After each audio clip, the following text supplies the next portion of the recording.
Elephants belonging to the family Elephantidae are large terrestrial mammals known for their remarkable intelligence and social behavior.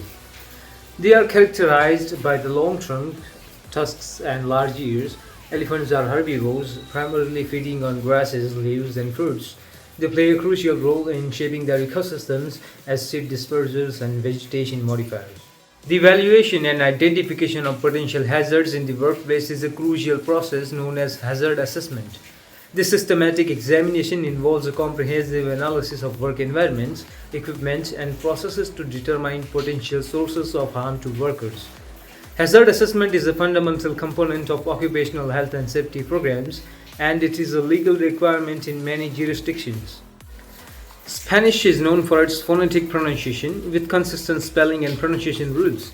It has a relatively simple verb conjugation system compared to French. On the other hand, French is renowned for its complex verb conjugations and intricate pronunciation with many silent letters and liaisons. French also has a rich literary tradition and is widely spoken in various parts of the world, particularly in Europe and Africa.